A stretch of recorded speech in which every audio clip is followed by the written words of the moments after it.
Hello students, I am your science faculty at JR. जैसा कि आपको पता है, हम लोग क्लास 10th के स्टूडेंट्स के लिए काफी इंपॉर्टेंट टॉपिक जो कि लाइट है उसको पढ़ रहे थे। उसके हम लोग ऑलरेडी 3 लेक्चर कर चुके हैं और ये हमारा लेक्चर 4 है।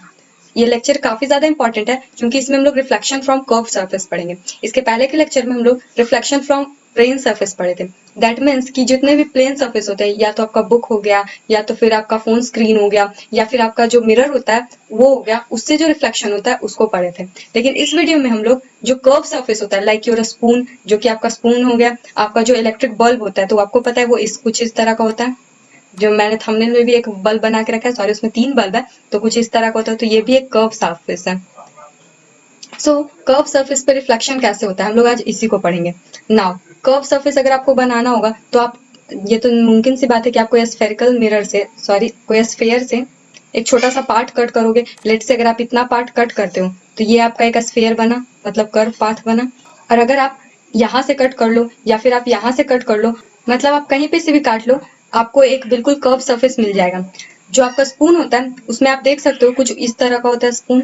दैट मीन्स कि जो आपका सरफेस होता है वो आगे और पीछे दोनों तरफ का बिल्कुल कर्व होता है। आप इसको भी कर्व बोलोगे और आप इसके अंदर साइड वाले को भी कर्व बोलोगे। दैट मीन्स कि अगर आप एक बॉल को या फिर आपको ये स्फेयर को ऐसे बीच से कट करते हो तो आपको 2 स्फेयर मिलते हैं, 2 कर्व सरफेस मिलते हैं। और इन दोनों कर्व सरफेस में आपको 2 रिफ्लेक्टिंग सरफेस भी मिलता है, एक ये और एक ये।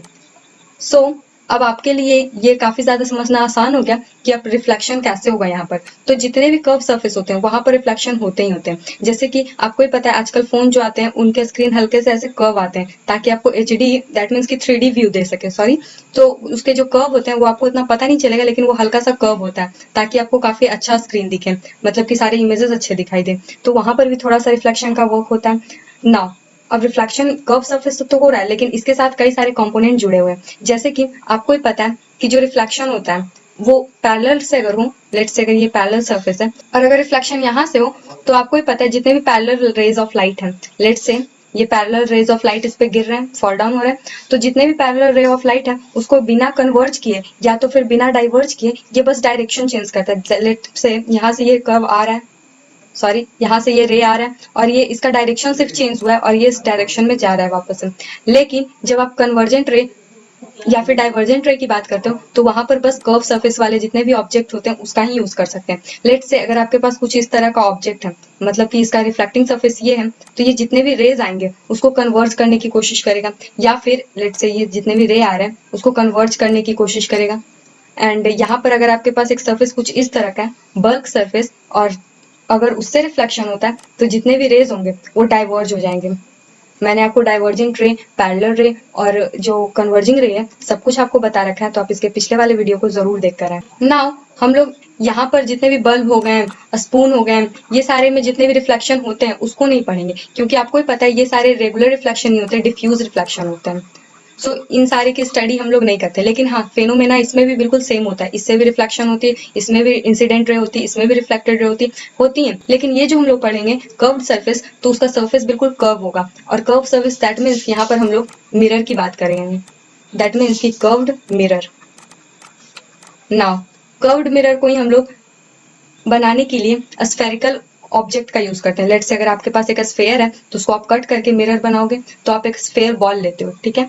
ये एक हॉलो बॉल है और आप इसको बीच से ऐसे कट करते हो तो आपको 2 पार्ट मिल जाते हैं। तो आप एक सरफेस को लो, लेट से आप इसको ले लेते हो और आप इसको पॉलिशिंग कर देते हो, क्योंकि आपको ही पता है मिरर, दैट मीन्स कि आपको पहले इसको मिरर बनाना होगा। तो आप एक साइड, लेट से अगर आप इधर ऐसे पॉलिश कर देते हो, पॉलिशिंग जिसको हम लोग बोलते हैं, पॉलिशिंग करने का मतलब यहाँ पर आप सिल्वर्ड कर रहे हो। बहुत सारे स्टूडेंट सोच रहे होंगे सिल्वर की बजाय हम लोग एल्युमिनियम यूज करेंगे, ताकि क्योंकि वो काफी ज्यादा चीप होता है, तो आप लोग यूज कर सकते हैं, लेकिन हम लोग इसको ऐसे जनरली सिल्वर्ड बोलते हैं। तो ये वाला जो सरफेस हमारे पास बच जाता है, अब रिफ्लेक्शन यहाँ से होगा, और रिफ्लेक्शन अगर ये मिरर बन चुका है दैट मीन्स कि यहाँ पर बिल्कुल स्मूथ रिफ्लेक्शन होगा।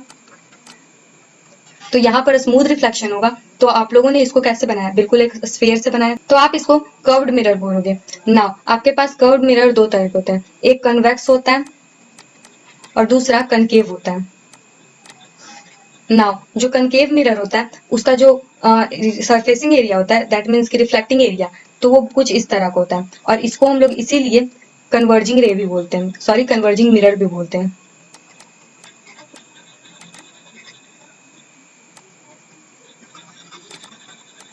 जबकि कन्वेक्स मिरर को हम लोग डाइवर्जिंग मिरर भी बोलते हैं। नाउ यहाँ तक आपको आई थिंक क्लियर हो गया होगा, तो अब हम लोग थोड़ा सा इसके और डेप्थ में समझने की कोशिश करते हैं। जैसे कि हम लोगों ने पिछले स्लाइड में पढ़ रखा है कि कन्वर्जिंग रे क्या होती है और डाइवर्जिंग रे क्या होती है। तो आपको ये पता है जब रे कन्वर्ज कर रही होगी, डाइवर्ज कर रही होगी, तो उससे पहले वो कहीं ना कहीं रिफ्लेक्ट कर रही होगी। तो रिफ्लेक्ट वो स्फेरिकल मिरर से कर रही है। तो स्फेरिकल मिरर लेट से कि हम लोग यहाँ पर बना लेते हैं पहले तो स्फीयर, और यहाँ पर से यहाँ पर डॉटेड लाइन से मैं ऐसे कर देती हूँ ताकि मैं आपको समझा सकूं, और इसको मैं यहाँ से कोटेड कर देती हूँ। नाउ यहाँ पर से तो मैंने कोटेड कर दिया, तो ये हमारा एक सेंटर हो गया। एंड यहाँ पर जो होता है एक लाइन मैं इसको ज्वाइन कर देती हूँ पहले तो। नाउ कुछ इस तरह का हो गया।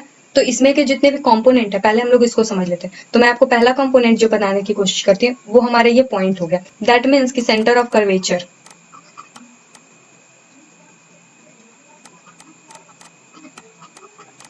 नाउ यहाँ पर जो ये हमारा सेंटर ऑफ कर्वेचर है और यहाँ पर हमारा पोल हो गया। दैट मीन्स कि अगर ये पॉइंट को मैं पी लिख दूं तो ये जो हमारा पॉइंट पी है, पॉइंट पी ये हमारा पोल हो गया। उसके अलावा ये जो हमारा रिफ्लेक्टिंग सरफेस है, यहाँ से यहाँ तो रिफ्लेक्टिंग सरफेस है क्योंकि आपको ही पता है हम लोगों ने सिल्वर्ड पूरे सरफेस पे नहीं किया, हम लोगों ने बस यहाँ से लेके यहाँ तक सिल्वर्ड किया। दैट मीन्स कि ये हमारा सिल्वर का जो सरफेस है वही रिफ्लेक्शन में टेक प्लेस होगा। तो जो भी हमारा एरिया रिफ्लेक्शन में टेक प्लेस होता है उसको हम लोग एपरेचर बोलते हैं। तो एक आप ये भी टर्म को याद रखें। नाउ उसके अलावा इसमें फोकस होता है। अब फोकस कैसे होता है मैं आपको नेक्स्ट स्लाइड में आपको बताऊंगी, लेकिन आपको आई होप इतने सारे टर्म्स समझ आ गए होंगे। नाउ रेडियस ऑफ कर्वेचर भी एक टर्म होता है, radius of curvature. Centre of curvature ये है हमारा। तो आपको ये पता है एक सर्कल में एक सेंटर से किसी पॉइंट का जो डिस्टेंस होता है उसको हम लोग रेडियस बोलते हैं। तो जो हमारा ये वाला डिस्टेंस हो गया, या फिर मैं ये वाला बना दूं, या फिर ये जो पॉइंट है पी से ये लेट से ओ, तो ओपी जो पॉइंट है वो हमारा रेडियस ऑफ कर्वेचर हो गया। इन सभी के अलावा एक जो लाइन ज्वाइनिंग करती है सेंटर ऑफ कर्वेचर से सरकमफेरेंस पे की जो पॉइंट है उसको हम लोग प्रिंसिपल एक्सिस बोलते हैं।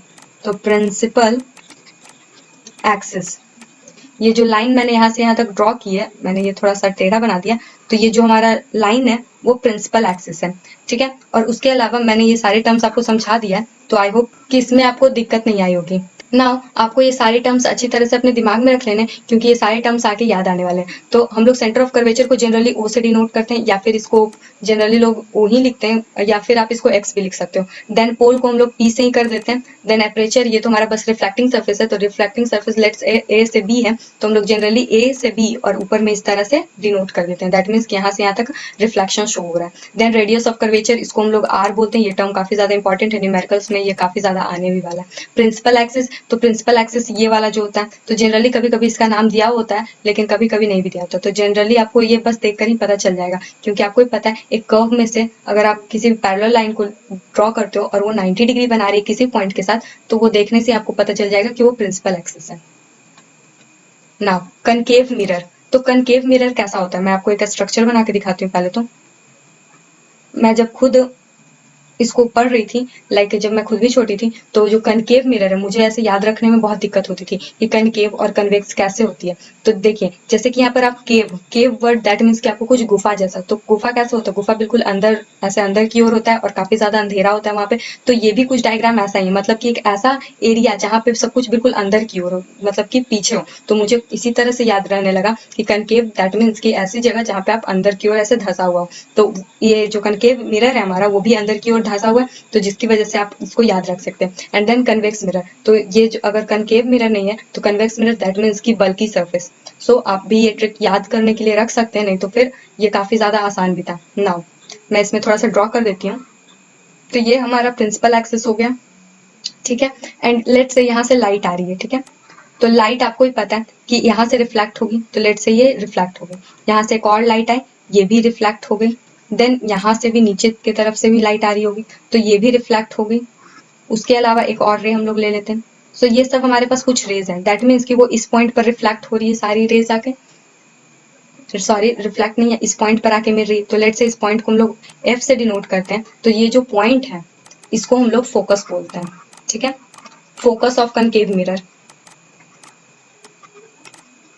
तो ये जो हमारा पॉइंट मिला है वो हमारा फोकस हो गया। नाउ अब आपको कैसे पता कि ये फोकस है, तो मैं आपको एक एक्सपेरिमेंट बताती हूँ। जैसे कि आपको पता है गर्मियों में धूप काफी ज्यादा उगते हैं, तो आप एक कनकेव मिरर लेना और उसके बाद ना उसको बिल्कुल ऐसे धूप में रखना, ठीक है। तो वो जितने भी धूप से जो सन से लाइट आ रही है, आपको ही पता है सन हमारे लिए एज लाइक इन्फिनिटी है, मतलब कि वो काफी ज्यादा दूर का डिस्टेंस है। तो इन्फिनिटी से जो रे आती है वो पैरेलल रहती है। तो जो पैरेलल रेज है, आपको ही पता है कनकेव मिरर जो है वो पैरेलल रे ऑफ लाइट को कन्वर्ज करवाती है। तो जिसकी वजह से ये सारे पैरेलल रे ऑफ लाइट को कन्वर्ज करेगी इस पॉइंट पर, और जहां पर भी वो पॉइंट पर कन्वर्ज करेगी वो हमारा फोकस हो जाएगा। तो जनरली लेट से ये हमारा ये सेंटर ऑफ कर्वेचर है सी, तो ये हमारा फोकस होगा। सेंटर ऑफ कर्वेचर और सेंटर ऑफ कर्वेचर और पोल के बीच में ही हमारा फोकस होता है। सो ये हमारा फोकस हो गया। तो कनकेव मिरर का जो फोकस होता है वो कुछ इस तरह का होता है। नाउ इसके कुछ नेचर होते हैं। कनकेव मिरर का जो फोकस होता है वो रियल होता है।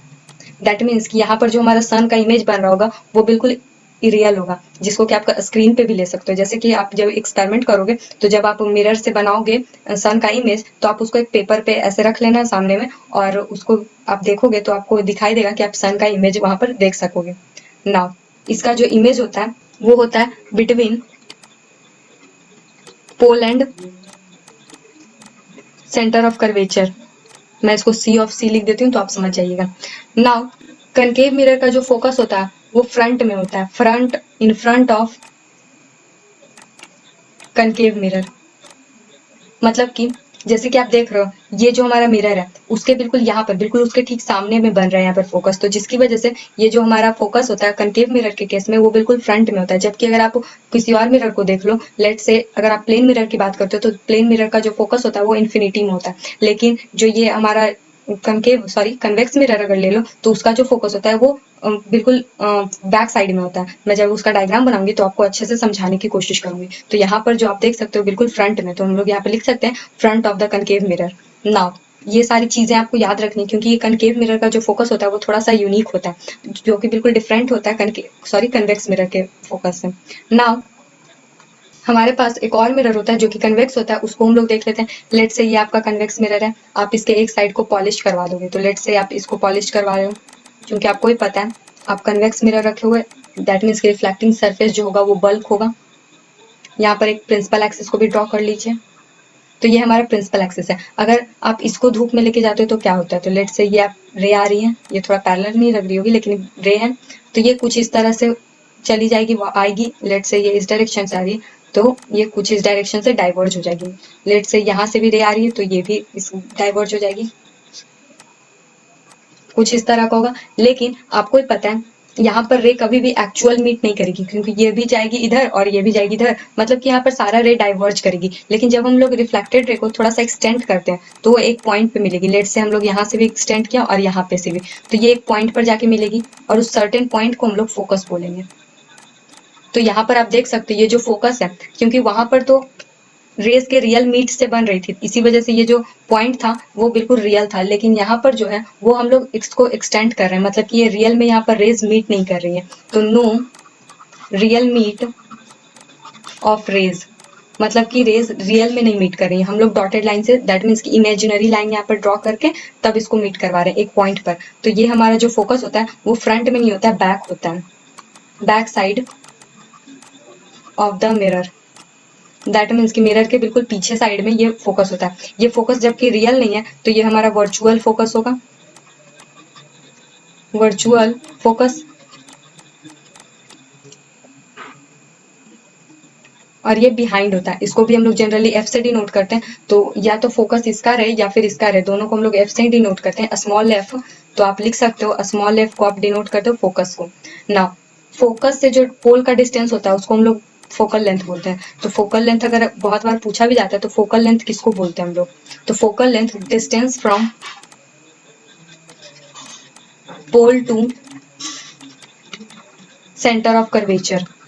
तो पोल टू फोकस, मैंने यहाँ पे, हाँ, तो यहाँ पर सेंटर ऑफ कर्वेचर लेट से यहाँ पर है, तो ये हमारा पोल हो गया और ये हमारा फोकस हो गया। तो फोकस और पोल के बीच का जो डिस्टेंस होता है उसको हम लोग फोकल लेंथ बोलते हैं। फोकल लेंथ जो होता है उसका जो हम लोग उसको रिप्रेजेंट करते हैं तो उसको हम लोग सेंटीमीटर में लिखते हैं। लेट से अगर यहाँ से यहाँ का डिस्टेंस 10 सेंटीमीटर होगा तो हम लोग 10 सेंटीमीटर लिखेंगे, ना कि हम लोग यहाँ पर कुछ और यूज करेंगे। लाइक फोकस जो होता है वो एक पॉइंट होता है, लेकिन जो फोकल लेंथ होता है वो एक लेंथ होता है, इसीलिए उसको हम लोग एसआई यूनिट में, अगर हम लोग को कहीं लिखना होता है तो हम लोग वहाँ पर सेंटीमीटर का यूज करते हैं। Now relation between F and R. So आपको ही पता है हम लोग एफ से फोकल लेंथ को डिनोट करते हैं। ना यहाँ पर जो आर है उससे हम लोग रेडियस ऑफ कर्वेचर को मेजर करते हैं, सॉरी रेडियस ऑफ कर्वेचर को लिखते हैं। सो हमारा जो रेडियस ऑफ कर्वेचर होता है और फोकल लेंथ जो होता है उसमें एक रिलेशन होता है। जो हमारा फोकल लेंथ होता है वो रेडियस ऑफ कर्वेचर का आधा होता है। दैट मीन्स कि यहाँ पर अगर फोकस होगा, सॉरी अगर यहाँ पर फोकल लेंथ होगा लेट्स से 20, सॉरी मैंने 10 लिख दिया पर बोल रही थी मैं 20, दैट मीन्स कि यहाँ पर जो focal length sorry radius of curvature होगा वो जरूर 20 होगा, तभी यहाँ पर देख सकते हैं 10, दैट मीन्स कि 10 इक्वल टू 10, तभी यहाँ पर 10 हो रहा है। तो यहाँ पर अगर रेडियस ऑफ कर्वेचर अगर 20 सेंटीमीटर होगा तभी आपका फोकल लेंथ 10 होगा। ये न्यूमेरिकल्स में यूज किया जाता है अक्सर, क्योंकि हल्का सा, वैसे तो इसमें ज्यादा घुमावदार क्वेश्चन आते नहीं है लेकिन कई बार स्टूडेंट्स को पूछ दिया जाता है। तो यही हमारा रिलेशन है जिसको कि आप यूज करोगे। अगर आपको फोकल लेंथ दे दिया जाएगा और आपसे पूछा जाएगा कि आप रेडियस ऑफ कर्वेचर बताओ तो आप सिंपली इसका दुगना कर दोगे, क्योंकि अगर आप इसी फॉर्मूले को गौर से देखो तो आप बस शिफ्ट करना पड़ेगा यहाँ पर। तो focal length equal to r/2 है, दैट मीन्स कि अगर आपको r निकालना है तो आप r इक्वल टू 2f लिख सकते हो। सो आप इसी तरह से यूज करके न्यूमेरिकल्स बनाओगे। Now rules for obtaining image. जैसे कि आपको पता है कि रेज जो होती हैं वो ऐसा नहीं है कि अगर आप किसी भी ऑब्जेक्ट का मतलब रे डायग्राम बनाओगे तो ऐसे ही कहीं से भी रे लाके बना दोगे। तो उसके लिए जो हमारे पास रे होती है हम लोग बस सर्टेन टाइप ऑफ रेज को ही कंसिडर करते हैं। जैसे कि जो हमारी रे है वो एक सेंटर ऑफ कर्वेचर से पास करती है। तो मैं आपको पहले ये बता देती हूँ कि जो हमारी रेज होती हैं वो बहुत सारी होती है। जैसे कि अगर ये ऑब्जेक्ट है तो यहाँ से कई सारी रेज निकलेंगी, भले ही ये ऑब्जेक्ट खुद के रे इमिट करे या फिर किसी और से रिफ्लेक्ट होकर रे को इमिट करे, लेकिन इस जो भी रे यहाँ से निकलेगी वो कई सारी होंगी। लाइक यहाँ पर से बंडल ऑफ रेज निकलेगी, लेकिन जब हम लोग रे डायग्राम पढ़ेंगे तो वहां पर बस हम लोग या तो इस रे को कंसिडर कर ले या फिर इस रे को कंसिडर कर ले, तो हम लोग बस सर्टेन टाइप ऑफ रेज को ही कंसिडर करेंगे। तो हम लोग यहाँ पर ऑलमोस्ट 4 रूल पढ़ने वाले हैं। तो इसमें हमारा फर्स्ट रूल जो है, लेट्स से मैं पहले इसको इरेज कर देती हूँ क्योंकि मैंने थोड़ा सा गंदा सा डायग्राम भी बनाया है यहाँ पर।